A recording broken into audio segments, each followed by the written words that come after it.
Hello दोस्तों, कैसे हो? आपका स्वागत है त्रिपाण स्टडी सेंटर में। आज जो हम करने जा रहे हैं क्लास 9th का यानी 9वीं कक्षा के लिए जो है सामाजिक विज्ञान। ये टॉपिक कई मानने में एग्ज़ाम के व्यू से बहुत काफ़ी इंपॉर्टेंट रहेगा, क्योंकि इसमें जो है हम कुछ ही क्वेश्चन का डिस्कस करेंगे जो कि हमारे चैप्टर के अंतर्गत होगा। ठीक है, और ये आपके लिए इम्पोर्टेंट इसलिए भी रहेगा क्योंकि ये हिंदी इंग्लिश दोनों माध्यम में समझाया जाएगा। ठीक है, जैसे कि मैंने आपको हर वीडियो में बोला है कि एग्ज़ाम के समय मैं आपके लिए इम्पोर्टेंट क्वेश्चन डालूंगा, तो वो जो है वादा पूरा करने का समय है। तो चलिए देखते हैं हमारा आज पहला क्वेश्चन क्या है। हमारा पहला क्वेश्चन आया है, अत्यंत महत्वपूर्ण है। फ्रांस में जैकबिन सरकार के पतन के किन्हीं 3 कारणों का वर्णन करना है। कि फ्रांस में जैकबिन सरकार जो थी उसका पतन किस कारणों से हुआ, आखिर लोगों ने उसको रिजेक्ट क्यों किया, लोगों ने उसको सत्ता से क्यों हटा दिया। तो ये बहुत दिलचस्प बात रहेगी यहाँ पर कि फ्रांस में जैकबिन सरकार के पतन के आपने सिर्फ 3 कारण ही देने हैं, और ये एग्जाम व्यू से भी बहुत महत्वपूर्ण क्वेश्चन है। तो एग्जाम में आप अच्छे से इसके जो है तैयारी कर लेना। ठीक है, इसमें अगर हम आंसर के रूप में देखें तो कहते हैं जैकबिन सरकार ने सभी कारण थे, यानी कुछ ही कारण थे जो कि यहाँ पर दर्शाया गया है, और ये बहुत काफ़ी इम्पोर्टेंट है। कहते हैं कई लोग जिन्हें गणतंत्र के दुश्मन के रूप में देखा जाता था, यानी बहुत से लोग ऐसे थे जो अपने आप को गणतंत्र नहीं करना चाहते थे, वो दुश्मन थे गणतंत्र के, यानी रिपब्लिक्स के वो सबसे बड़े एनिमी थे वो, यानी जो रोबेस्पियर द्वारा उठाए गए सख्त उपायों से सहमत नहीं थे, उन्हें मार डाला गया। आप समझ सकते हो कि ये सरकार की जो है पतन का सबसे पहला कारण था कि जो रोबेस्पियर थे उन्होंने बहुत ही अच्छे कदम उठाए, लोगों की भलाई के लिए उठाए, और उन्होंने गणतंत्र बनाया। लेकिन कुछ लोग जो थे इसके दुश्मन थे और इनके सख्त उपाय और सख्त रूल रेगुलेशन को नहीं मान रहे थे, और उन्हें मार भी डाला गया। तो पहला पतन के कारण तो सबसे पहले यही हो गया कि जो इनके दुश्मन थे उन्होंने बहुत से लोगों को जो थे मार दिए। क्यों? क्योंकि उनकी सख्त जो उपाय और सख्त जो कदम उठाया था लोगों की भलाई के लिए, उससे वो समर्थ नहीं थे। अगर जनरली बात देखा जाए तो आपको पता है कोई व्यक्ति अच्छा करना चाहता है लेकिन लोगों को वो बात पसंद नहीं आती है। आप इंडियन गवर्नमेंट में भी देख सकते हो, कोई गवर्नमेंट अच्छा करना चाहता है लेकिन जो है दूसरे ऑपोजिट पार्टी चाहते नहीं कि ऐसा हो, तो वो तरह तरह के जो है हरकंडे अपनाते हैं। ऐसा ही हुआ था जब फ्रांस में जैकबिन सरकार का पतन हुआ था, यानी जैकबिन सरकार ने जो था अच्छा से अच्छा करने की कोशिश कर रहे थे, लेकिन जो है लोग उसको जो है कुछ लोग जो थे वो नहीं मान रहे थे कि सही है, और इसकी वजह से न जाने कितने लोगों को जो है उन्होंने मार डाला, जिसकी वजह से जो है जैकबिन सरकार को जो है रिजाइन देना पड़ गया। तो समझ गए होंगे पहले पॉइंट का अर्थ। दूसरा पॉइंट ये दर्शाता है कि मजदूरों और कीमतों पर अधिक सीमा तय की गई थी। अब देखिए, किसी भी सरकार अगर अच्छे से अच्छा कदम उठाएगी तो खुद तो अब पैसा नहीं कमा सकती ना, उसको जो है अधिक से अधिक जो है सीमा तय करनी पड़ती है, अधिक से अधिक टैक्स बढ़ाना पड़ता है। जनरल सी बात है, भारत में भी आप देखोगे सरकार इतने सारे जो है प्रोग्राम कर रही है, जिसकी वजह से जो है आए दिन जो है हर चीज़ पे जो है रेट बढ़ता चला जा रहा है। ऐसा ही हुआ था फ्रांस में भी कि मजदूरी और कीमतों में अधिकतम सीमा तय की गई थी, यानी मैक्सिमम मजदूरी और कीमतों पर जो है अधिकतम सीमा तय कर दी गई थी, बेस लगा दी गई थी, और आवश्यक खाद्य पदार्थ की जो रशनिंग शुरू की गई थी, जिससे लोगों को परेशानी होना स्टार्ट हो गया था। जैसे भारत में भी आप देखोगे अभी के समय में ये भी लोग बहुत ही परेशान है महंगाई से। ऐसा ही हुआ था जैकबिन सरकार के अंतर्गत, जहां पर सरकार ने लोगों की भलाई करने के लिए जो है वेज की रेट जो थी, टैक्स जो थी बढ़ा दी थी, जो लोगों को पसंद नहीं आई, और लोग जो थे बहुत ही दुखी हो गए, जिसके वजह से उन्होंने जो है जैकबिन सरकार को गिराने का जो है उन्होंने फैसला कर लिया। जैसे इंडिया में भी आए दिन जो है रेट बढ़ता जा रहा है, तो लोग जो है ये सोचने पे विवश हो चुके हैं कि ये सरकार को हटाना जरूरी है, नहीं तो ये महंगाई बहुत ही बढ़ जाएगी। ऐसा ही हुआ था जैकबिन सरकार के पतन के अंतर्गत।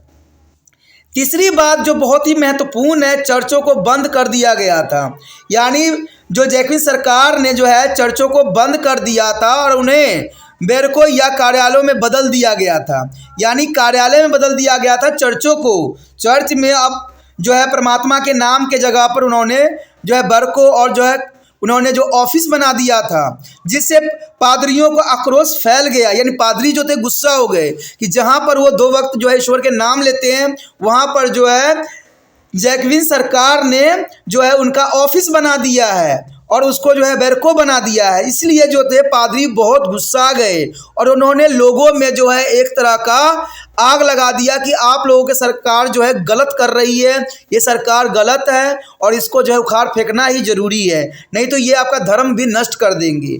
जब पादरी ने आक्रोश फैली जो है विचारधारा लोगों के सामने रखा तो जो है जैकविन सरकार का जो है जड़ ही उखड़ गया। तो चर्चों का बंद कर देना और पादरी का जो आक्रोश फैलना जो जैकविन सरकार के पतन के सबसे महत्वपूर्ण कारणों में से एक माना जा सकता है। तो इसी के साथ दोस्तों हमारा ये क्वेश्चन भी खत्म हो जाता है, जो कि बहुत काफ़ी महत्वपूर्ण था। आपको समझ गए होंगे कि इस क्वेश्चन में क्या था। पहले तो थे गणतंत्र के दुश्मन, यानी सरकार जैकविन सरकार अच्छा से अच्छा करना चाहता था, लेकिन लोग जो थे उसके अच्छे सख्त रूल रेगुलेशन को नहीं मानते थे और कई लोगों को मार दिए थे, जिसकी वजह से इसका पतन हो गया था। मजदूर और कीमत में अधिक से अधिक वृद्धि कर दी गई, जिससे लोग काफ़ी परेशान हो गए। और तो तीसरी बात थी कि चर्चों को बंद कर देना, जिसकी वजह से पादरी जो था आक्रोश में फैल गए। तो ये साधारण वर्ड है, बहुत ही इजी है, अच्छे से आप जो एग्जाम के लिए तैयार कर लेना, ठीक है। दूसरा क्वेश्चन जो कि काफ़ी महत्वपूर्ण है, यहाँ क्वेश्चन यही बात है कि किसको ने फ्रांस के समांतो या कुलीनों का विरोध किस प्रकार किया। देखिए, कुलीन का मतलब होता है अमीर और कृषक का मतलब होता है किसान। तो किसानों ने फ्रांस के अमीरों का विरोध किस प्रकार किया, कैसे उन्होंने किया, ये क्वेश्चन है। दोस्तों बार बार मैं क्वेश्चन समझाने की कोशिश करता हूँ इसलिए क्योंकि क्वेश्चन अगर आपको समझ नहीं होगा तो आप आंसर भी नहीं लिख पाओगे। कुछ बच्चे क्या करते हैं, क्वेश्चन को जो आंसर होता है उसको रट लेते हैं, लेकिन उनको क्वेश्चन ही पता नहीं होता है और एग्जाम में अगर वही क्वेश्चन थोड़ा घुमा फिरा के आ जाता है तो वो कंफ्यूज हो जाते हैं कि भाई ये तो क्वेश्चन हमने किया ही नहीं है और इसका आंसर तो मुझे मालूम ही नहीं है। लेकिन अगर वो क्वेश्चन ध्यान से पढ़ेंगे तो ऑटोमेटिक जो है उसका आंसर भी पता चल जाएगा। इसलिए क्वेश्चन भी आपने अच्छे से समझना है। जैसे इस क्वेश्चन में बताया गया है कि किसानों ने फ्रांस के जो है समांतो या कुलीन या अमीर वर्ग का विरोध किस प्रकार किया, क्यों विरोध किया, क्या कारण था विरोध करने का। तो देखिए इसका आंसर क्या होगा। पहला पॉइंट यही दर्शाता है कि ग्रामीण इलाकों में यह अफवाह थी कि जागीरों के जमींदारों ने किसानों की पक्की फसलों को नष्ट करने के लिए अपराधियों के भारे पर लिया है। आपको समझ में आया पहला पॉइंट क्या कह रहा है। ग्रामीण इलाकों में यह अफवाह फैला दी चारों तरफ कि जो अमीर है जो है किसानों को जो पकी हुई फसल है उसको नष्ट करने के लिए उन्होंने क्या किया है, अपराधियों को भारे पर लाया है। और भारे पर लाकर क्या किया है, किसानों के जितने भी पकी हुई फसल है उसको नष्ट करने के लिए कहा गया है, जिसके वजह से ग्रामीण जो थे बहुत दुखी हो गए थे, बहुत हताश हो गए थे। तो समझ रहे हो ना बात क्या यहाँ पर कहना चाहता है कि ग्रामीण में अफवाह फैला दी गई कि जागीर को जमींदारों ने किसानों की पक्की फसलों को नष्ट करने के लिए जो है अपराधियों को जो है जेल से निकाल के उनके कृषि को जो है तबाह करने के लिए लाया गया है। तो इसी वजह से जो है किसानों ने जो है अमीरों का विरोध करना शुरू कर दिया। दूसरी बात ये दर्शाता है कि स्थिति से डरकर कई जिलों में किसानों ने कुदाल और जो है पिचकारियों को जब्त कर लिया और जो सेट ऑफ एक्स यानी लाइटों से महल पर हमला कर दिया। यानी सभी किसान जो थे दुखी हो गए और उन्होंने क्या किया, सब ने जो है कुछ ना कुछ उठा के, कुदाल उठा के, पिचकारियाँ उठा के सब कुछ जब्त कर लिया और महल पे आक्रमण कर दिया। यानी महलों को उन्होंने महल की तरफ रुख किया और महलों को जो है तहस नहस का विचार था। जमा किए गए अनाज को भी लूट लिया, यानी जो वहाँ पर अमीर वर्गों ने इकट्ठा कर रखा था, अनाज गोदाम बना रखा था, किसानों ने उसको भी लूट लिया। समझ रहे हो ना बात कि जो किसान ने जो देते हैं वो लोग कर के रूप में फसल, तो अमीर लोग जो होते हैं उसे गोदाम में रखते हैं। तो किसानों को जब ये बात पता चला कि उनके फसलों को नष्ट कर देंगे तो सभी ने अमीरों की तरफ रुख किया, अमीर लोगों की तरफ, और उनके घर पे आक्रमण करके जो भी फसल के जो रखे हुए थे फसल, उन सभी को जो है दाने को जो है उन्होंने लूट लिया, अनाजों को जो है अच्छे से लूट लिया। तीसरी बात ये कहता है कि उन्होंने बकाया राशि के रिकॉर्ड वाले दस्तावेज को भी जला दिया, यानी जो अमीर के पास बकाया राशि होता है। अब सोचिएगा बकाया राशि क्या है। देखिए दोस्तों, जो किसान होते हैं वो कृषि करने के लिए वो जो होते हैं बड़े बड़े जमींदारों से ऋण लेते हैं, और जमींदार क्या करते थे, उसके ऋण के लिए वो दस्तावेज पे हस्ताक्षर करवा लेते थे। जब ये बात उनके दिमाग में फैली कि भाई जो जमींदार है उनके पकी हुई फसल को नष्ट करने के लिए उन्होंने जो है अपराधियों को भेजा है जो फसल नष्ट कर देंगे, तो इसके लिए वो बहुत काफ़ी क्रोधित हो गए और बहुत से लोगों ने कुदाल उदाल चक के जो है महल पे जो वहाँ पर वो रहते थे जमींदार, उन पे हमला कर दिया और सारे अनाज के गोदाम को लूट लिया। और लूटने के साथ साथ उन्होंने क्या किया, जितने भी दस्तावेज वहाँ पर रखा हुआ था, जो जमींदारों ने रखा हुआ था उनके साइन करवा के किसानों के, उस सारे दस्तावेज को उन्होंने क्या किया, जला दिया। ठीक है, फिर क्या हुआ, नतीजा ये हुआ कि बड़ी संख्या में राइस अपने गृह नगरों से भाग गए और पड़ोसी देशों में चले गए। अब देखिए इतना सारा कांड होगा तो क्या लगता है आपको कि जमींदार उनको छोड़ देगा? संभवतः ही नहीं था। इसलिए बहुत से किसान जो थे अपने देश को छोड़ के जो है पड़ोसी देशों में चले गए और वहाँ पर अपना जीवन यापन किया। तो इस प्रकार जो है कृषकों ने फ्रांस के समानता और कुलीनों के विरोध इस प्रकार उन्होंने दर्शाया। तो आप समझ गए हो क्वेश्चन का अर्थ, इसमें कोई बड़ी बात नहीं था। आप तो इसको जो है कहानी की तरह याद कर सकती हो। सबसे इम्पोर्टेंट बात है, ग्रामीण इलाकों में ये अफवाह फैला दिया गया कि जमींदार जो है पकी हुई फसल को नष्ट करने के लिए अपराधियों को जो है गांव में छोड़ दिया है। इसलिए वहाँ के किसान इकट्ठा होके उन्होंने ग्रुप बनाया और बड़े बड़े कुलीन वर्गों, यानी कुलीन मतलब था अमीरों के घर पे अटैक कर दिया। और अटैक करके क्या किया, सभी वहाँ पर जो अनाज रखे हुए थे पहले से उस सभी को लूट लिया। ठीक है, और लूटने के साथ साथ वहाँ पर जितने भी दस्तावेज थे जिसमें किसानों ने साइन किया हुआ था, ऋण ले रखा था, सभी दस्तावेजों को जला दिया।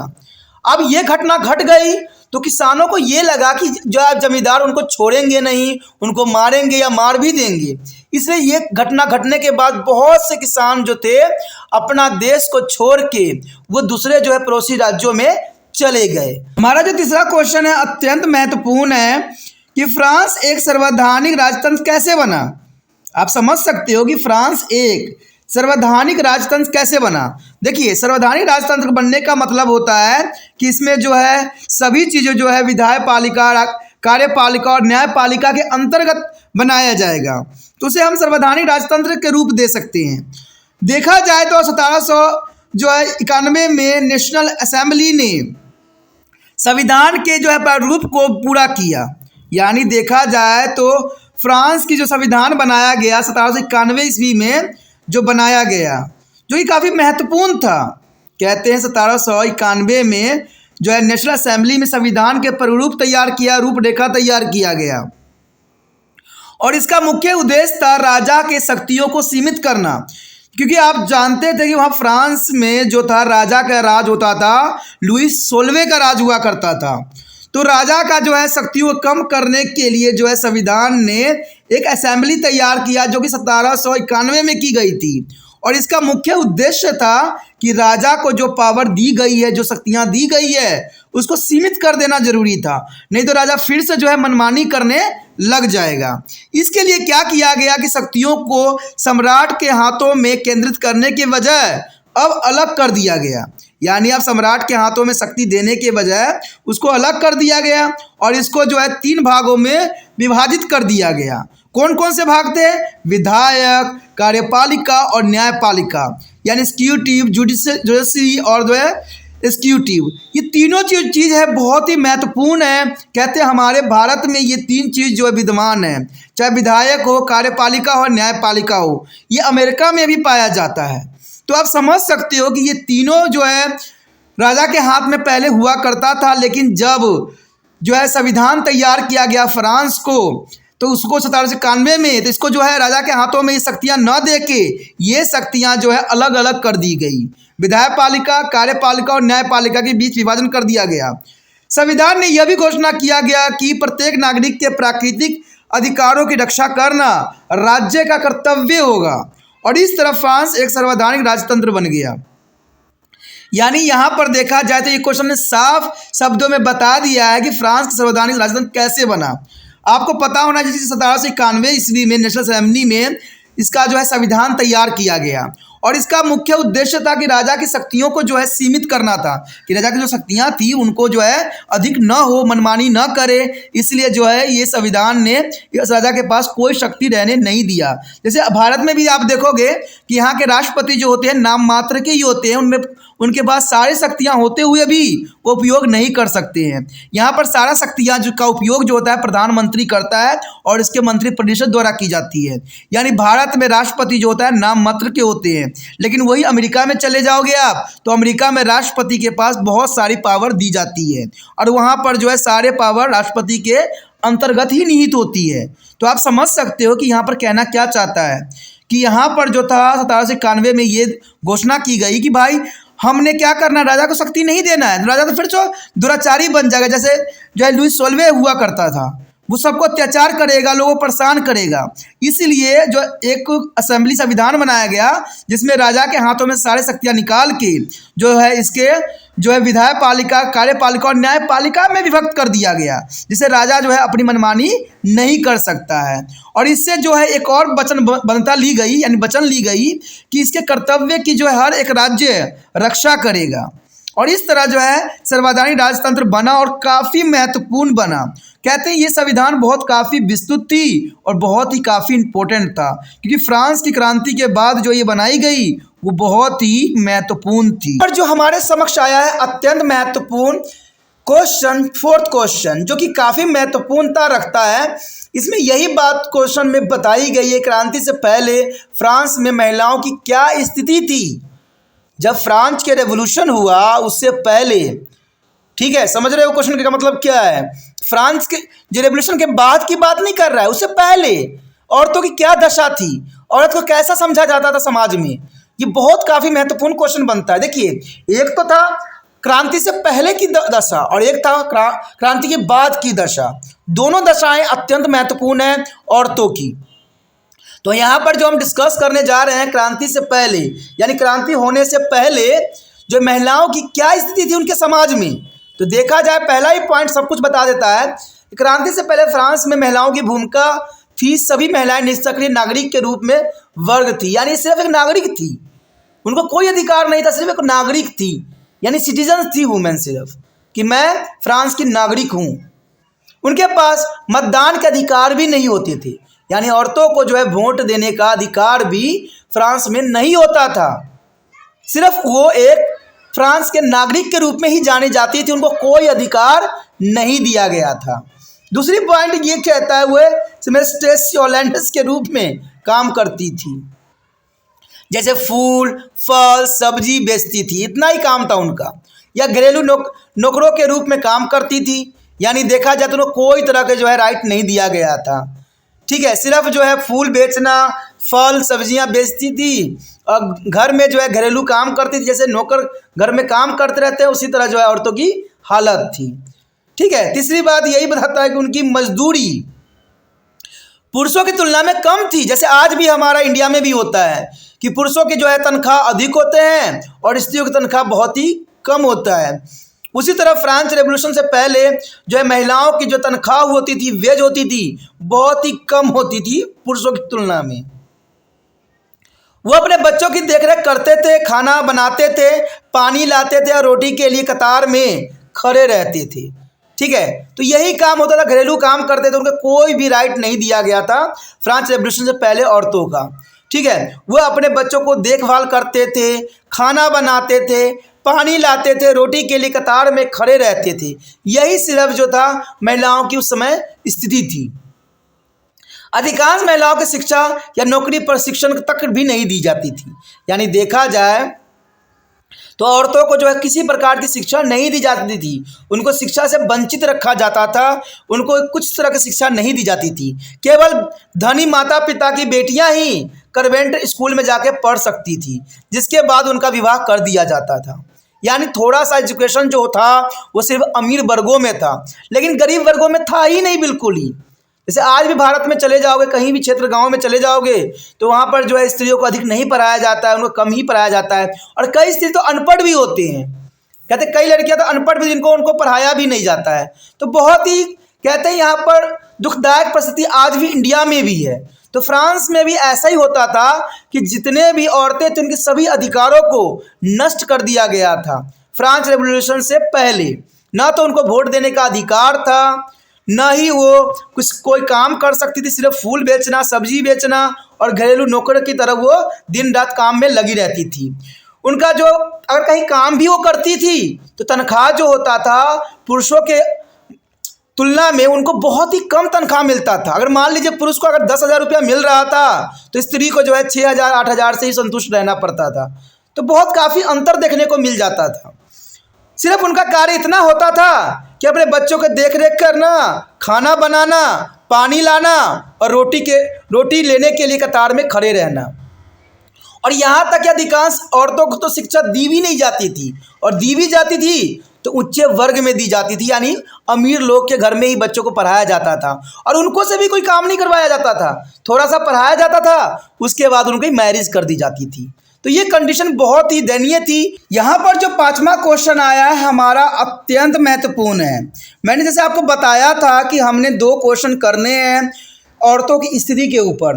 पहला क्वेश्चन तो जो था फ्रेंच रेवोल्यूशन यानी फ्रेंच रेवोल्यूशन से पहले की दशा थी, और दूसरा क्वेश्चन जो है फ्रेंच रेवोल्यूशन से बाद की दशा है। कहते हैं अगर देखा जाए तो पहले के बारे में हमने पढ़ा कि वहाँ पर बहुत दयनीय थी, लेकिन जैसे एवोल्यूशन हुआ यहाँ पर क्रांति आई, सब कुछ महिलाओं के लिए चेंज हो गया। अब महिलाओं को हर तरह की स्वतंत्रता दी गई, हर तरह का जो है रिस्पेक्ट समाज में उनको दिया गया। तो यही बात जो है अगला क्वेश्चन हमें बताता है कि यहाँ पर जो है 5वां क्वेश्चन के रूप में आया है कि फ्रांसीसी समाज में महिलाओं की स्थिति में सुधार के लिए कौन से कानून बनाए गए। लेकिन ये कब बनाया गया? जब फ्रांस के रेवोल्यूशन हो गई, उसके बाद यानी फ्रांसीसी रेवोल्यूशन के बाद महिलाओं की दशा में बहुत ही सुधार किया गया। यानी गवर्नमेंट ने हर संभव जो है कोशिश किया कि महिलाओं को जो है हर तरह से जो है उनके समाज में सम्मान की स्थिति मिले। तो इसीलिए फ्रांसीसी समाज में महिलाओं की स्थिति में सुधार के लिए जो है कानून बनाए गए। तो कानून क्या बनाए गए? देखिए, एग्जाम में कोई भी तरह का क्वेश्चन आ जाए, एग्जाम में 2 टाइप के ही क्वेश्चन आएंगे कि फ्रांस में रेवोल्यूशन से पहले की औरतों की दशा क्या थी और उसके बाद की दशा क्या थी। क्वेश्चन जैसे मर्जी घुमा के आ जाए, इसके सिवा क्वेश्चन कोई बन ही नहीं सकता औरतों के ऊपर फ्रांस रेवोल्यूशन के अंतर्गत। ठीक है, इसलिए त्रिपाण सेंटर ने यही 2 क्वेश्चन को जो है सिलेक्ट किया है, पहले की और उसके बाद की स्थिति। तो पहले की स्थिति तो हमने पहले ही कर लिया था चौथे क्वेश्चन के रूप में। अब जो है उसके बाद यानी 5वां क्वेश्चन बताता है बाद की स्थिति, जब सरकार नहीं बनी तो क्या क्या चेंजेस किया गया और क्या लॉ बनाई गई, क्या कानून बनाई गई। तो कहते हैं शुरुआत में क्रांतिकारी सरकार ने समाज में महिलाओं की स्थिति में सुधार के लिए कुछ कानून बनाए जो कि बहुत काफी महत्वपूर्ण थे। पहला कानून तो यही था कि सभी लड़कियों के लिए स्कूल जो है शिक्षा अनिवार्य कर दिया गया, यानी सभी लड़कियां जो है स्कूल जाएगी और उसके लिए शिक्षा जो है सबके लिए एक सामान्य रहेगा, जो कि आज भी हमारे समाज में मिलता है। उनके पिता व उनकी इच्छा के विरुद्ध उन्हें विवाह के लिए बाध्य नहीं कर सकते हैं, यानी पिता जो है लड़कियों को विवाह के लिए उकसा नहीं सकते हैं जब तक लड़की की खुद इच्छा न हो। अगर कोई पिता ऐसा कार्य करता है तो उसे जो है सरकार की तरफ से सजा दी जाएगी। जैसे भारत में भी यही प्रावधान है कि 18 साल से कम लड़कियों की शादी जो है बैन है, और कोई ऐसा करता है तो कानूनी कार्रवाई की जा सकती है। तो सेम यही बात जो है फ्रांस रेवोल्यूशन के बाद जो नई सरकार आई उसने ये रूल रेगुलेशन को अपनाया कि कोई भी पिता जो है किसी भी लड़की के इच्छा के विरुद्ध उसको विवाह के लिए बाध्य नहीं कर सकते हैं, यानी जो है शादी जबरदस्ती नहीं कर सकते हैं। ठीक है, अगर ऐसा कोई करता है तो उन्हें जो है सजा दी जा सकती है। तीसरा पॉइंट यही दर्शाता है कि विवाह को स्वतंत्र रूप से किए गए अनुबंध में बदल दिया गया था और इसके नागरिक कानून के तहत पंजीकृत किया गया था। देखिए, इसमें यह बात आ गई साफ कि विवाह स्वतंत्र रूप प्रदान कर दी गई और जो भी विवाह करता है उसको पंजीकृत करवाना महत्वपूर्ण हो गया। पंजीकृत का मतलब होता है रजिस्ट्रेशन करवाना जरूरी हो गया। ठीक है, रजिस्ट्रेशन होता है पंजीकृत का मतलब कि कोई विवाह होता है, कोई विवाह करवाया जाता है तो उसको सरकार को इस बात की पता होनी चाहिए। ठीक है, जैसे सरकार जो है समय आने पर जो है कानूनी कार्रवाई किया जा सके। तो इसलिए विवाह को स्वतंत्र रूप देने के लिए उन्होंने क्या किया, पंजीकृत करवाना अनिवार्य कर दिया। ये सारी बातें हुई फ्रांस रेवोल्यूशन के बाद में। ठीक है, पहले की स्थिति बहुत ही दयनीय थी औरतों की। उसके पश्चात है हमारा चौथा पॉइंट, तलाक को कानूनी बना दिया गया और इसके लिए पुरुष और महिलाएं दोनों आवेदन कर सकते थे। यानी देखा जाए तो बहुत महत्वपूर्ण है कि दोनों ही आवेदन कर सकते थे जो है इसमें। अगर वही बात अगर हम देखें यहाँ पर इंडिया में मुस्लिम धर्म के लिए, तो यहाँ पर जो है लड़के जो है लड़की को तलाक दे सकता है। तो ये काफ़ी अलग बात बताई जाती है। तो यहाँ पर ऐसा नहीं हुआ, तलाक के कानून जो थे दोनों के लिए बनाए गए और दोनों के आवेदन कर सकने की प्रावधान भी किया गया। यानी कोई भी लड़की अगर अपने पति से खुश नहीं है तो उसको जो है तलाक दे सकती है वो अपनी मर्जी से। तो ये बहुत ही स्वतंत्रता के रूप में देखा जा सकता है कि आप कोई भी लड़की जो है अपने पति के चंगुल में नहीं रह सकती है। अगर वो उसके साथ अच्छा व्यवहार करता है तो उसके साथ रह सकती है, नहीं तो वो तलाक दे के उसे छुटकारा भी पा सकती है। तो ये काफ़ी इंपॉर्टेंट रूल रेगुलेशन यहाँ पर बनाई गई चौथा लॉ के अंतर्गत। पांचवी बात थी कि महिलाएं नौकरी के लिए प्रशिक्षण भी ले सकती थी या कलाकार भी बन सकती या छोटे व्यवसाय भी चला सकती थी। पहले अगर हम देखें तो सब कोई भी प्रावधान नहीं था। और यहाँ पर यह भी बताया गया कि औरतों को और पुरुषों को सामान्य वेतन दिया जाएगा। काफ़ी हद तक इस बात को जो है इम्पोर्टेंट रखी गई कि दोनों को जो है सामान्य वेतन दिया जाएगा। तो ये काफ़ी महत्वपूर्ण बात थी कि महिलाएं नौकरी के लिए प्रशिक्षण ले सकती है, कलाकार बन सकती है या छोटे व्यवसाय भी चला सकती है। तो आप समझ गए होंगे उससे पहले की दशा क्या थी जो हम चौथे क्वेश्चन के रूप में किए थे, और उसके बाद की दशा क्या थी वो हम पांचवें क्वेश्चन के अंतर्गत किए हैं। तो ये काफ़ी महत्वपूर्ण क्वेश्चन, दोनों क्वेश्चन जो है काफ़ी महत्वपूर्ण है। एग्जाम में जैसे मर्जी घुमा के क्वेश्चन आ जाए, आपको डरना नहीं है, आपको पता होगा कि यही आंसर होगा। सिर्फ आपने ये देखना है, समझने की कोशिश करना है क्वेश्चन में कि पहले की दशा पूछ रहा है कि बाद की दशा पूछ रहा है। अगर इस बात को अगर आप क्वेश्चन में समझ लिए तो आपको जो है यहाँ पर 5 मार्क्स जो होंगे पक्के हो जाएंगे। और त्रिपाठी सेंटर ने 5 ही पॉइंट को उठाया है जो कि बहुत काफ़ी महत्वपूर्ण थे। एमा क्वेश्चन अत्यंत महत्वपूर्ण है कि 1791 के फ्रांसीसी संविधान के प्रमुख विशेषता क्या थी। आपका यही क्वेश्चन जो था थर्ड था, जिसमें कैसे बनाई गई इसके ऊपर हमने चर्चा किया था। यानी तीसरा क्वेश्चन ये बता रहा था कि फ्रांस जो है संविधान किस प्रकार से बनाया गया। और यहाँ पर जो हम क्वेश्चन कर रहे हैं कि 1791 में फ्रांसीसी संविधान की मुख्य विशेषता क्या थी, जो बनाई गई कॉन्स्टिट्यूशन, ठीक है, मोनार्ची बनाई गई, कॉन्स्टिट्यूशन बनाई गई, उसकी विशेषता क्या है, किस विशेषता के अंतर्गत इसको बनाई गई थी। 1791 में फ्रांस के संविधान के प्रमुख विशेषता क्या थी। तो दोनों क्वेश्चन में बहुत अंतर है, कंफ्यूज मत होना, लेकिन कुछ हद तक इसके पॉइंट सेम ही है, लेकिन उसको लिखने का तरीका अलग है। समझ रहे हो ना बात मैं क्या कहना चाहता हूँ। जो तीसरा क्वेश्चन है और जो 6वां क्वेश्चन है, क्वेश्चन दोनों अलग है, ठीक है, लेकिन कुछ क्वेश्चन के जो आंसर हैं एक जैसे रहेंगे। तो ये काफ़ी महत्वपूर्ण है। कुछ बच्चे जो होंगे कंफ्यूज भी हो जाएंगे, दोनों क्वेश्चन सेम है, लेकिन वहाँ पर पूछा गया था कि कैसे बनाई गई, कैसे संविधान बनी, और यहाँ पर उसकी विशेषता है कि जो संविधान बनाई गई उसकी विशेषता क्या थी। तो मैं इसलिए जो है क्वेश्चन को साफ आपको समक्ष कर देना चाहता हूँ कि आपको कोई तरह के जो है दुविधा न रहे। कहते हैं बच्चे कंफ्यूज होके ही जो है क्वेश्चन आता हुआ क्वेश्चन को लोग छोड़ के एग्जाम में चले आते हैं, क्योंकि उनको क्वेश्चन समझ ही नहीं होता कि क्या क्वेश्चन पूछा गया है और क्या आंसर इसकी हो सकती है। ठीक है, तो ये देखा जाए तो इसके बताया गया यहाँ पर 6वां क्वेश्चन कि 1791 के फ्रांसीसी संविधान के प्रमुख विशेषता क्या थे। तो नेशनल असेंबली ने 1791 में संविधान के प्रारूप को तैयार किया था। ये तो आपने पढ़ लिया कि 1791 में संविधान के प्रारूप तैयार किया गया था, जो कि दूसरा क्वेश्चन के अंतर्गत था। यहाँ पर बताया जा रहा है कि विशेषता के रूप में 1791 में बनाई गई, और इसकी क्या विशेषता थी। इसमें पहली विशेषता ये थी कि इसमें फ्रांस को एक सर्वैधानिक राजतंत्र घोषित किया गया। यानी इसको जो है सर्वैधानिक राजतंत्र घोषित किया गया, ये पहली विशेषता थी। दूसरी विशेषता ये थी कि राजा की शक्ति को अलग कर दिया गया और विभिन्न संस्थाएं, विधानमंडल, कार्यपालिका और न्यायपालिका को सौंप दिया गया। यानी राजा की शक्तियों को अलग कर दिया गया और विभिन्न संस्थाएं, विधानमंडल, कार्यपालिका और जो है न्यायपालिका को सौंप दिया गया, ये विशेषता है। नेशनल असेंबली कानून बनाने की शक्ति दे दी गई। देखिए किसको दिया गया सारी शक्तियाँ? नेशनल असेंबली को। नेशनल असेंबली में कानून बनाने की शक्ति दी गई। अगर अमेरिका की बात करें तो वहाँ पर जो है कांग्रेस को दी गई है शक्ति जो है कानून बनाने की, लेकिन यहाँ फ्रांस में किसको दी गई? नेशनल असेंबली को कानून बनाने की शक्ति दे दी गई। तो ये काफ़ी महत्वपूर्ण है यहाँ पर। अब देखिए भारत में विधान पालिका को जो दिया गया है जो है कानून बनाने की शक्ति, तो सब जगह अलग अलग रूपों में इसको जाना जाता है। एक निर्वाचन विधानसभा के सदस्य के रूप में हाथ प्राप्त करने के लिए एक व्यक्ति को जो है करदाताओं को उच्चतम वर्ग से है संबंधित होना चाहिए। यानी इसका मतलब ये हुआ, अगर आप निर्वाचित होना चाहते हो विधानसभा के सदस्य के रूप में तो आपको जो है एक अमीर होना पड़ेगा और उसको आपको टैक्स प्लेयर होना पड़ेगा। यानी टैक्स जो है आप हायर क्लास में बिलोंग करोगे और हाईएस्ट जो है आप टैक्स पे करोगे।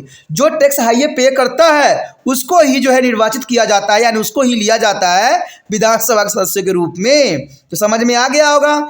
चौथा क्वेश्चन नहीं आया, एक बार और बता देता हूं कि यहाँ पर अगर आप विधानसभा के सदस्य बनना चाहते हो, यानी पार्लियामेंट के अगर मेंबर बनना चाहते हो, ठीक है, चाहे लोकसभा सदस्य बनना चाहते हो, विधानसभा सदस्य बनना चाहते हो, तो आप में ये गुण होना चाहिए कि आपने सरकार को जो है अच्छे जो है टैक्स पे किया हो, यानी टैक्स दिया हो। अगर टैक्स आपने अच्छे रूप में दिया है तब जो है आप निर्वाचित हो सकते हो विधानसभा सदस्य के रूप में। पांचवा पॉइंट यही दर्शाता है कि केवल 25 वर्ष से अधिक आयु के पुरुषों जिन्होंने कम से कम 3 दिनों के मजदूरी के वेतन के बराबर कर का भुगतान किया है को सक्रिय नागरिक यानी मतदाता का दर्जा दिया गया है। यानी आप समझ सकते हो, बहुत ही इंपॉर्टेंट बात यहाँ बताया गया है कि केवल 25 वर्ष से अधिक आयु के पुरुषों को ही मतदान देने का अधिकार था, लेकिन मत देने का अधिकार यानी वोटिंग देने का अधिकार तभी होगा जिन्होंने कम से कम 3 दिनों के मजदूरी के वेतन को बराबर कर का भुगतान किया हो। यानी ये बहुत इंपॉर्टेंट बात थी, विशेषता थी कॉन्स्टिट्यूशन का कि उन व्यक्तियों को ही जो है वोटिंग देने का अधिकार होगा जो 25 वर्ष की आयु पूरी कर चुके हों, और पुरुषों स्त्रियों को नहीं दिया गया था। और एक और बात इसमें ऐड कर दी गई जो भी बहुत कहते हैं बेकार सी थी, कहते हैं जिन्हें कम से कम 3 दिनों के मजदूरी की वेतन जो है भुगतान किया गया हो कर के रूप में। यानी टैक्स जो है आपको जितना आप कमाते हो ना उसमें जो 3 दिन जो कमाई आपका बनता है वो सरकार को आपको टैक्स के रूप में देना पड़ेगा, तभी जो है आप वोट देने के अधिकारी कहलाओगे। तो इस प्रकार जो है नेशनल असेंबली में जो है 97 संविधान को रूप बनाया गया। तो ये सारे के सारे जो मैंने अभी डिस्कस किया वो सब विशेषता हैं, चाहे इसमें फ्रांस के संवैधानिक राजतंत्र की घोषणा की बात कही गई हो, चाहे राजा की शक्तियों को अलग कर दिया गया हो, विधानमंडल कार्यपालिका न्यायपालिका को सौंप दिया गया हो, या नेशनल असेंबली को कानून बनाने की शक्ति दी गई हो, तो ये काफ़ी महत्वपूर्ण था। और एक निर्वाचित विधानसभा के सदस्य होने के लिए आपको जो है एक उच्च वर्ग से संबंध रखना पड़ेगा और सरकार को जो है अच्छे खासे टैक्स देना पड़ेगा, तभी जो है आप विधानसभा के सदस्य बन सकते थे। और 5वां पॉइंट साफ बताता था कि जो वोट देने का अधिकार होता था उनको होता था जो कि 25 वर्ष की आयु पूरा कर चुके पुरुष को होता था सिर्फ। और साथ में एक बात और ऐड कर दी गई थी कि आपको जो है अपनी कमाई का 3 दिन की मजदूरी सरकार को कर के रूप में भुगतान करना पड़ेगा। तो ये काफ़ी महत्वपूर्ण यहाँ पर बताई गई बात थी जिसको आपको नोट डाउन करना चाहिए और नोट करके इसको बार बार रिवीजन करना चाहिए, बार बार सुनना चाहिए, बार बार याद करना चाहिए। आपको कहते हैं ना सुनते सुनते ही याद हो जाता है हर चीज़, लेकिन आप सुनिएगा नहीं कॉन्सेंट्रेशन से तो कहाँ आपको याद होगा। ठीक है, एक बार सोचिएगा, लिख लीजिएगा, दोबारा सुनिएगा ही नहीं कि क्या इसमें समझाने की कोशिश किया गया है, तो आपको कहाँ से याद हो जाएगा। कहते हैं अगर मूर्ख से मूर्ख बच्चा भी अगर इस वीडियो को बार बार सुनता है, बार बार पढ़ता है, तो अपने आप ये समझ में आ जाएगा। देखिए दोस्तों, मैं अपना इसमें देखिए यहाँ पर आपको अक्षर दिखा रहा हूँ क्योंकि मुझसे आपकी दोस्ती नहीं है, अक्षरों से ही है और कहते हैं बोलने से है। मैं अपना स्टाइल करके क्या दिखाऊं? सबसे इंपॉर्टेंट है आपको शब्द, और दूसरा बात है आपको सुनना चाहिए कि इसमें क्या क्वेश्चन में बताया गया है। 7वां क्वेश्चन जो है अत्यंत महत्वपूर्ण है। कहते हैं 18वीं और 19वीं शताब्दी के किए जाने वाले त्रिकोणीय दास व्यापार की व्याख्या कीजिए। देखिए कहते हैं फ्रेंच रेवोल्यूशन के अंतर्गत जो था 18वीं और 19वीं शताब्दी के दौरान किए जाने वाले त्रिकोणीय दास व्यापार की व्याख्या। त्रिकोणीय मतलब तीन तरह, यानी तीन जो बात यहाँ बताई जा रही है अत्यंत महत्वपूर्ण है, चाहे यूरोप हो, अफ्रीका हो, अमेरिका, इसको त्रिकोणीय का नाम दिया गया है। और यहाँ पर दास व्यापार होता था। दास का मतलब होता था स्लैब, स्लैब का मतलब होता था नौकर को यहाँ बेचा जाता था। समझ रहे हो बात क्या कहना मैं चाह रहा हूँ कि त्रिकोणीय यानी तीन देशों में होती थी दास व्यापार, यानी स्लैब जो थे ट्रेड होती थी स्लैब की, यानी लोगों को बेचा जाता था। तो इसकी बात है इस दौरान किए जाने वाले त्रिकोणीय दास व्यापार की आपने बताना है कैसे व्यापार की जाती थी। समझ रहे हो क्वेश्चन क्या था ये कि 18वीं शताब्दी के दौरान किए जाने वाले त्रिकोणीय दास व्यापार की व्याख्या कीजिए। और ये होती थी यूरोप, अफ्रीका और अमेरिका के देशों में होती थी, जहाँ पर लोगों को बेचा जाता था, यानी दास को जो है यहाँ पर व्यापार की जाती थी। तो यहाँ आंसर के रूप में आप ये लिख सकते हो कि त्रिकोणीय दास व्यापार जो है 18वीं शताब्दी और 19वीं शताब्दी में काफ़ी फला फूला, यानी काफ़ी एस्टेब्लिश हुआ, यहाँ काफ़ी फला फूला। पहली बात तो यहाँ यही आती है कि दूर अपरिचित स्थानों पर जाने और काम करने के लिए यूरोपीय लोगों को अनुचित कारणों को जो है कैरिबियन में जो है उपनिवेश में श्रम की कमी थी। देखिए यहाँ पर इसी का सबसे बड़ा कारण ये था कि यहाँ पर जो है श्रमिक की कमी थी, कैरिबियन देशों में जो था श्रमिकों की कमी थी। और इस समस्या के समाधान के लिए यूरोप, अफ्रीका, अमेरिका के बीच एक त्रिकोणीय दास व्यापार द्वारा किया गया था, जहां पर गुलामों का व्यापार 17वीं सदी में शुरू हुआ। यानी जो है काफ़ी इंपॉर्टेंट है, इस समस्या का समाधान यूरोप, अफ्रीका और अमेरिका के बीच एक त्रिकोणीय दास व्यापार द्वारा किया गया, जहां पर गुलामों को 17वीं शताब्दी में खरीदी और बेची जाती थी। समझ रहे हो पॉइंट क्या बता रहा है ना, ये क्लियर आपको हो गया होगा। तीसरी बात ये बताती है कि फ्रांसीसी व्यापारी बोर्डो और नेटलेस के बंदरगाहों से अफ्रीका तट पर जाते थे, जहां से वे जो है स्थानीय सरदारों से दास खरीदते थे। अब देखिए ये सोचिएगा कि सरदारों के पास दास कैसे आते थे। दास जो होते थे वो उसके माता पिता को कर्ज दे के उनके जब कर्ज नहीं चुका पाते थे तो वो क्या करते थे, बच्चों को कहते थे कि हमारे पास गुलामी करने के लिए छोड़ दो या अपने बच्चों को बेच लो।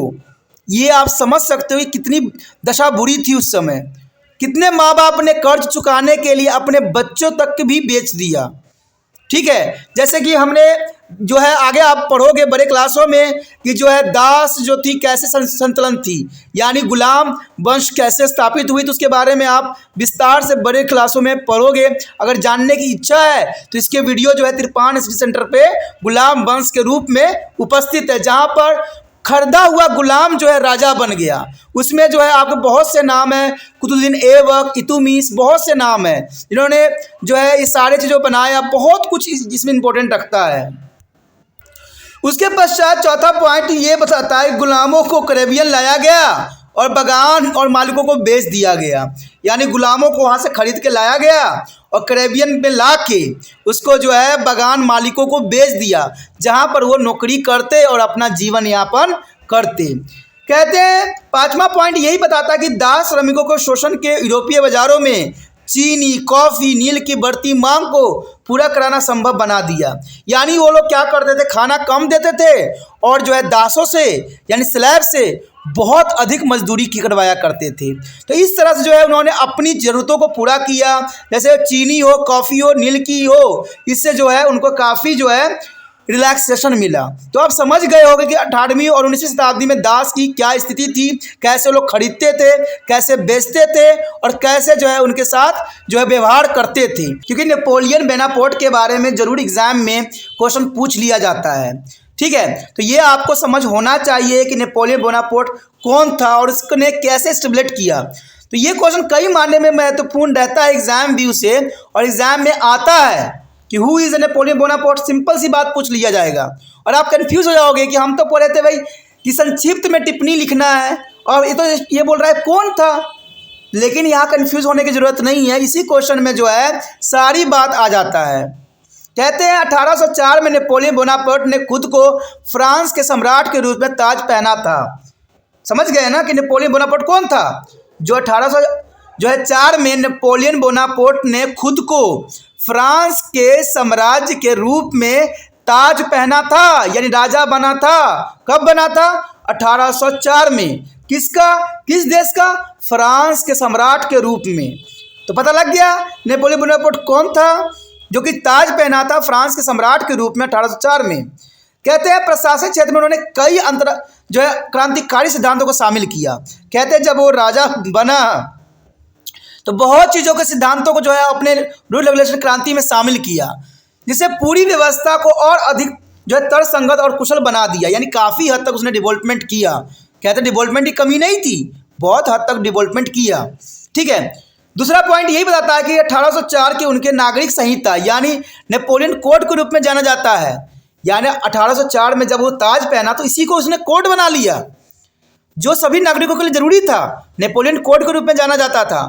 कहते हैं 1804 के उनका जो है नागरिक संहिता ने जन्म के आधार पर सभी विशेष अधिकारों को हटा दिया गया और कानून के समक्ष समानता स्थापित की और निजी संपत्ति का अधिकार सुरक्षित किया गया। बोनापार्ट ने काफ़ी इंपॉर्टेंट कार्य यहाँ पर किया, इसमें कोई दो राय नहीं है। उसने जन्म के आधार पर सभी विशेष अधिकारों को हटा दिया कि जिसका जन्म है वही उसका संपत्ति का मालिक होगा, ऐसा उसने हटा दिया और कानून के समक्ष समानता स्थापित किया और निजी संपत्ति का अधिकार सुरक्षित किया गया। देखते हो आप, यही बात सब जगह ये निर्धारित होती है कि जो माता पिता के बच्चे हैं उन्हीं को संपत्ति जाएगी। तो ये बातों को उसने जो है खारिज कर दिया और कानून समक्ष सबको जो है समानता का स्थापित किया और निजी संपत्ति का अधिकार भी सुरक्षित किया गया। और सबसे बड़ी बात तो यहाँ पर यह था कि उन्होंने जो है दशमलव प्रणाली द्वारा प्रदान किए जाने वाले भार और माप के एक सामान्य प्रणाली की शुरुआत की। तो कहते हैं ये बहुत महत्वपूर्ण है। नेपोलियन बोनापार्ट ने बहुत ही महत्वपूर्ण कार्य किया कि उन्होंने दशमलव प्रणाली द्वारा प्रदान की जाने वाली भार और माप की एक सामान्य प्रणाली शुरुआत की। इससे क्या होता कि सब जगह जो है वेट मेजरमेंट एक जैसा बनाया गया, जो कि बहुत बड़ी अचीवमेंट थी नेपोलियन बोनापार्ट के जो है राजा बनने के बाद। उसके पश्चात चौथा क्वेश्चन यही बताता है कि उन्होंने जो है शुरू में कई लोग नेपोलियन को एक मुक्तिदाता के रूप में जानते थे जो लोगों के लिए स्वतंत्रता लाएगा, ये विश्वास था। कहते हैं नेपोलियन के बारे में जब राजा बना तो सभी का यही विचारधारा था कि नेपोलियन को जो है एक मुक्तिदाता के रूप में मानते थे कि ये मुक्ति दिलाएगा हमें अत्याचारों से, जो लोगों को स्वतंत्रता लाएगा। ये विचारधारा थी वहाँ के लोगों का। उन्हें कई जो है सुधार फ्रांसीसी नियंत्रण वाले क्षेत्रों में नियत किए गए थे और उनका समाज पर जो है दीर्घकालीन प्रभाव पड़ा। कहते हैं नेपोलियन का समाज पर काफ़ी लंबा प्रभाव पड़ा। तो लंबा प्रभाव पड़ेगा क्योंकि इसने बहुत कुछ चेंज भी किया था। तो जर्नल सी बात है कि इसका प्रभाव तो जरूर देखने को मिलेगा। तो आप समझ गए होंगे कि नेपोलियन बोनापार्ट कौन था और इसने कैसे जो है ताज पहना और कैसे उसने जो है समाज में सुधार करने की कोशिश की। तो काफ़ी महत्वपूर्ण क्वेश्चन था। 9th के रूप में कहते हैं क्वेश्चन 9th जो है फ्रांसीसी क्रांति का विश्व पर क्या प्रभाव पड़ा। देखिए, अगर फ्रेंच के रेवोल्यूशन हम कर रहे हैं चैप्टर, अगर हम इसका विश्व में प्रभाव नहीं करेंगे तो ये कई मानने में हमारा जो है पूरा टॉपिक अधूरा रह जाएगा और एग्जाम ड्यू से भी अधूरा ये रह जाएगा। इसलिए त्रिपाठी सेंटर ने जो है फ्रांस क्रांति के विश्व पर क्या प्रभाव पड़ा इस क्वेश्चन को जो है इंपॉर्टेंट दिया है।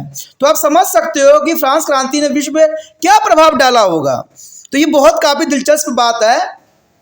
देखा जाए तो वैचारिक रूप से विश्व पर फ्रांसीसी क्रांति का प्रभाव अत्यधिक था। यानी हमारा देश में अगर क्रांति हुआ तो इसका कारण था जो है फ्रांस की क्रांति ही थी। कई देशों में क्रांति हुआ तो इसका कारण था फ्रांस की क्रांति।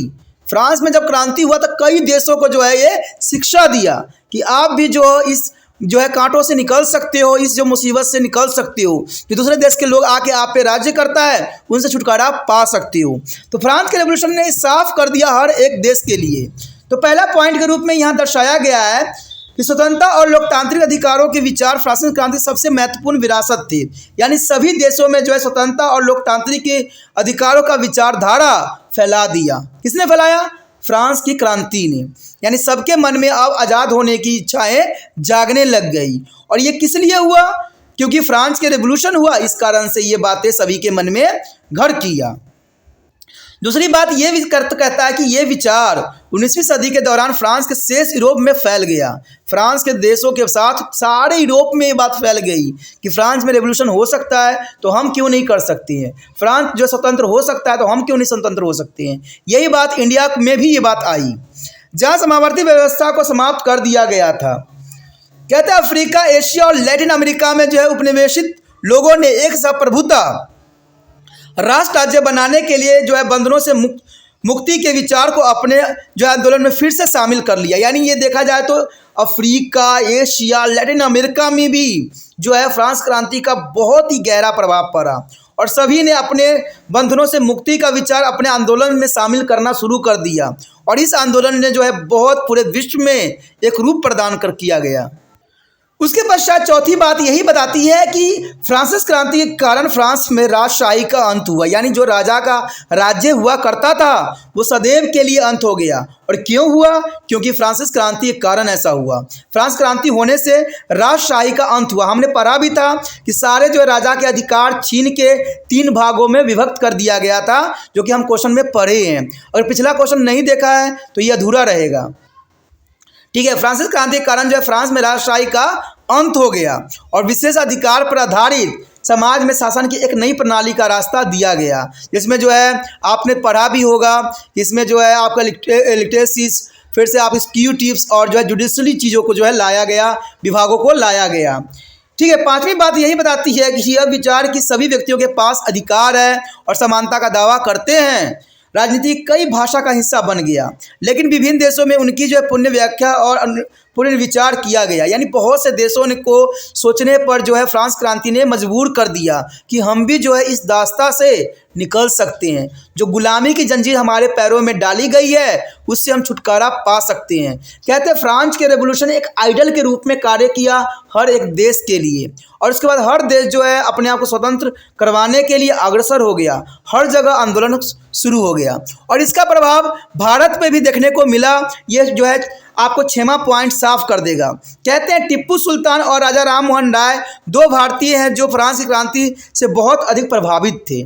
और राजा राम मोहन राय के बारे में आप जानते ही होंगे, जिन्होंने सती प्रथा को बैन करवाने में महत्वपूर्ण योगदान दिया था। इन्होंने जो है विलियम बैटरी से कह के उनसे आग्रह करके भारत में जो है सती प्रथा को बैन करवा दिया था। तो वही राजा राम मोहन राय हैं जिनको जो है फ्रांस क्रांति का सबसे अधिक प्रभाव पड़ा और टिप्पू सुल्तान को भी इसका प्रभाव काफ़ी देखने को मिला और उसके बाद इन्होंने भी जो है एक क्रांति के रूप में अपने विचारों को परिवर्तन किया। तो आप समझ सकते हो कि फ्रांस क्रांति पूरे विश्व में जो है बहुत महत्वपूर्ण योगदान दिया और इसने बता दिया कि अपना देश होता है, दूसरे देश जो है इस देश पे जो है राज नहीं कर सकते हैं। यहाँ पर जो व्यक्ति रहते हैं वही राज कर सकते हैं और ये साफ कर दिया। 10वां जो बहुत ही महत्वपूर्ण है, लुईस सोल्वे के अधीन फ्रांस का खजाना खाली होने के क्या कारण थे। कि 3 कारणों का आकलन करना है हमने यहाँ पर, लेकिन सबसे पहली बात तो ये आता है कि लुईस सोल्वे था कौन। और लुईस सोल्वे की अगर हम बात ना करें तो इसका मतलब है कि हमारा जो फ्रेंच रेवोल्यूशन हम चैप्टर कर रहे हैं वो कहीं हद तक अधूरा रह जाएगा। इसलिए लुईस सोल्वे जो है अत्यंत महत्वपूर्ण कैरेक्टर है फ्रेंच रेवोल्यूशन में। कहते हैं लुईस सोल्वे के अधीन फ्रांस का जो खजाना था खाली हो गया था। इसका मतलब ये कोई राजा रहा होगा, यही जनरल सी बात आ रही है हमारे समक्ष। तो ये बहुत ही महत्वपूर्ण है। देखा जाए तो लुईस सोल्वे कौन था, अगर ऐसा क्वेश्चन आ जाता है तो आप साफ लिख सकते हो कि 1774 में राजाओं के बेरवान परिवार के जो है लुईस सोल्वे ने फ्रांस के सिंहासन पर चढ़ाई की और उसे एक खाली खजाना मिला, इसके कारण थे। यानी उसने चढ़ाई करके जो है अपना राज्य स्थापित किया। ठीक है, यानी लुईस सोल्वे जो था 1774 में राजाओं के बेरवान परिवार से लुईस सोल्वे ने फ्रांस पर चढ़ाई कर दी और उसे एक खाली खजाना मिला। इसे कई कारण थे। ठीक है, जनरली छोटी सी बात भी काफ़ी आंसर के लिए होता है इम्पोर्टेंट। तो यहाँ पर जो खजाना खाली हो जाने के कारण क्या था, कहते हैं कई वर्षों के युद्ध ने फ्रांस के वित्तीय संसाधन को खत्म कर दिया था और यह शर्त तब पेश की गई थी जब लुईस सोल्वे के तहत फ्रांस ने 13 अमेरिकी उपनिवेश को ब्रिटेन से अपनी स्वतंत्रता हासिल करने में मदद की थी। यानी लुईस सोल्वे वो था जिसने 13 अमेरिकी उपनिवेश को ब्रिटिश से अपनी स्वतंत्रता हासिल कराने में मदद किया था। और वो कौन किया था? लुईस सोल्वे ने। यानी कई वर्षों के युद्ध ने फ्रांस के वित्तीय संसाधन को खत्म कर दिया, क्योंकि फ्रांस ने कई सालों तक जो है युद्ध किया था और जिसके कारण जो था इसके संसाधन खत्म से हो गए थे। और ये शर्त तब पेश की गई थी जब लुईस सोल्वे के तहत फ्रांस ने जो है 13 अमेरिकी उपनिवेश को ब्रिटिश से अपनी स्वतंत्रता हासिल करने में महत्वपूर्ण योगदान दिया था। उसके बाद देखते हैं अगर दूसरा पॉइंट यहाँ पर हमारे समक्ष आता है तो यही बात बताता है कि वर्सलाय के विशाल महल में राजा का दरबार असाधारण था और इसके रखरखाव के लिए भारी मात्रा में धन की आवश्यकता होती थी। इसलिए जो है लुईस 16वें को जो है खजाना खाली हो गया था, क्योंकि वर्सलाय के विशाल महल में, यानी जितना बड़ा महल है आपको पता उतनी ही मेंटेनेंस की आवश्यकता होती है और इसके लिए पैसे लगते हैं। ठीक है, उस समय जो था डॉलर लगते हैं, रकम रखते हैं, कुछ भी कह लो, लगते तो है ना मेंटेनेंस के लिए।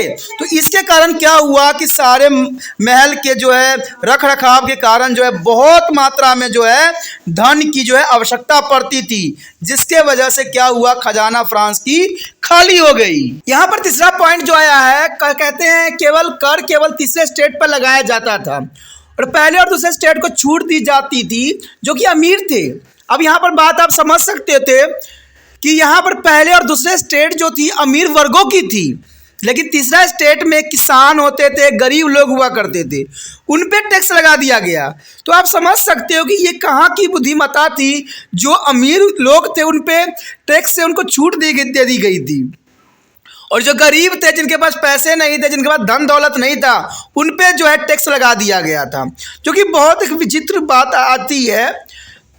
इसलिए कहा जा सकता है कि यहाँ पर जो था कर केवल तीसरे स्टेट पर लगाया गया था, यानी गरीब और किसानों पे लगाया गया था, लेकिन पहले और दूसरे स्टेट पे जो है बिल्कुल छूट दे दी गई थी, जो कि काफ़ी अमीर वर्गों का हुआ करता था। यदि बात यहाँ हम करें चौथी पॉइंट की, तो ये साफ करता है कि ब्रिटेन के साथ युद्ध ने 1 अरब से अधिक जीवन को जो है एक ऋण में जोड़ा।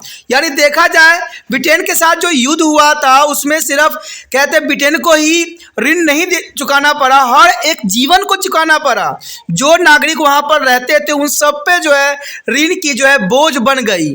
कहते हैं 1 अरब से अधिक जीवन को ऋण में जोड़ा गया, लेकिन पहले से ही 2 अरब से अधिक जीवन जो थे इस पे जड़े हुए थे। कहते हैं कि अगर कोई देश अगर ऋण लेती है तो इसका मतलब है कि उस देश के हर एक नागरिक उस ऋण के जो है कर्जदार बन जाते हैं। अगर मान लीजिए भारत में भी कोई अगर सरकार ऋण लेती है तो प्रत्येक व्यक्ति जो होंगे ऋण जो है कर्जदार हो जाएंगे। ऐसा ही ब्रिटेन के साथ जो है युद्ध में जब 1 अरब से अधिक जीवन को ऋण में जोड़ दिया गया और कहते हैं पहले से ही और ऋण में डूबे हुए थे, तब जाके फ्रांस की जो है बहुत बुरी दशा हो गई थी, क्योंकि ब्रिटेन के साथ युद्ध ने 1 अरब से अधिक जीवन को जो है तहस नहस कर दिया, जो कि पहले से ही कहते अधिक लोग जो थे अपने जीवन को तहस नहस कर चुके थे, जो कि बहुत काफ़ी महत्वपूर्ण बात है। जिन साहूकारों ने राज्य को ऋण दिया था वे अब मौजूदा ऋणों पर 10% ब्याज बढ़ाने लग गए। इसलिए फ्रांस सरकार को अपने बजट का बढ़ता प्रतिशत ब्याज भुगतान खर्च करना पड़ा। तो आप समझ सकते हो कि बहुत इंपॉर्टेंट बात आती है कि जो साहूकारों ने ऋण दिया था अब उन्होंने क्या किया, 10% ब्याज जो है बढ़ा दिया। अब जो व्यक्ति भी होंगे, कोई व्यक्ति भी होगा, नागरिक भी होगा, अगर उसने ऋण लिया होगा तो जर्नल सी बात है वो जो है अपने बैंकों से या पैसे निकालेगा और ऋण को जो है चुकाएगा, और इसकी वजह से क्या होगा, खजाना खाली होगा। ठीक है, तो ये बहुत ही इंपॉर्टेंट बात था कि जिन साहूकारों ने राज्य को ऋण दिया था, देखिए ये व्यक्तियों को ऋण नहीं दिए थे, ये राज्यों को ऋण दिया था, यानी एक स्टेट को ऋण दिया था। लेकिन जब वो 10% ब्याज बढ़ा दिया तो राज्य के जो है पूरे कर्ज जो है वह खजाना पर पड़ा और खजाना से जो है साहूकारों को ऋण 10% एक्स्ट्रा चुकाना पड़ा, जिसके कारण जो था पूरी तरह से जो था खजाना खाली हो गया। इसलिए फ्रांस सरकार को अपने बजट का बढ़ता प्रतिशत जो था ब्याज भुगतान पर खर्च करना पड़ा। इसी के साथ हमारा ये जो है टॉपिक खत्म हो जाता है, जो कि बहुत काफ़ी महत्वपूर्ण था। इसमें जो है हम 10 क्वेश्चनों को जो लिए हैं अत्यंत महत्वपूर्ण था, महत्वपूर्ण रहेगा हर एग्जाम व्यू से। अगर आपको अच्छा लगा तो लाइक शेयर सब्सक्राइब भी करना मत भूलिएगा। दोस्तों लाइक करना इसलिए ज़रूरी होता है क्योंकि इसे बनाने वाले का जो है प्रोत्साहन बढ़ता है और शेयर करने का फ़ायदा भी बहुत होती है। आप सोचते होगा कि दोस्तों शेयर करके क्या फ़ायदा होगा, वो भी पास हो जाएंगे। दोस्तों अगर ऐसे विचारधारा रखोगे तो शायद आप खुद ही मुसीबत में फंसोगे। मान लीजिए अगर आपने इस क्वेश्चन को याद किया अच्छे से, लेकिन एग्जाम में आप भूल जाते हो, लेकिन अगर आपके आगे और पीछे वाले व्यक्ति ने अगर याद कर रखा होगा तो अगर आपको वो हिट भी देगा थोड़ा सा तो ऑटोमेटिक जो है आपको सारे क्वेश्चन रिमेंबर हो जाएगा। तो इसलिए मैं हमेशा कहता हूं कि जितना हो सके इस वीडियो अपने दोस्तों के साथ भी शेयर करना है। और शेयर करने के लिए आपको जरूरत नहीं है कि आपको उसके बताना है, सिर्फ क्या करना है आपने यूट्यूब से जो है लिंक को कॉपी करना है और जो है आपको इसको जो है व्हाट्सएप स्टेटस पे लगा देना है। इससे क्या होगा, जो बच्चे आपके संपर्क में होंगे उनको जो है इस वीडियो के बारे में पता लगेगा, देखेंगे, समझेंगे और एग्जाम में शायद आपके भी हेल्प हो जाएगा। तो ये बहुत ही समझ वाली बात है जो कि आपको समझना चाहिए, तभी कहते हैं जरूरी है। अगर पहली बार वीडियो देख रहे थे तो चैनल को सब्सक्राइब भी कर लेना जरूरी है, क्योंकि तभी जो है आपको अगले वीडियो का नोटिफिकेशन भी मिलेगा। क्योंकि एग्जाम टाइम में जो है नोटिफिकेशन मिलना बहुत जरूरी होता है, न जाने कौन सा क्वेश्चन कितना इंपॉर्टेंट रहेगा और एग्जाम में आ भी जाए, तो ये आपके लिए बहुत ही जरूरी है। तो सब्सक्राइब करना भूलना नहीं।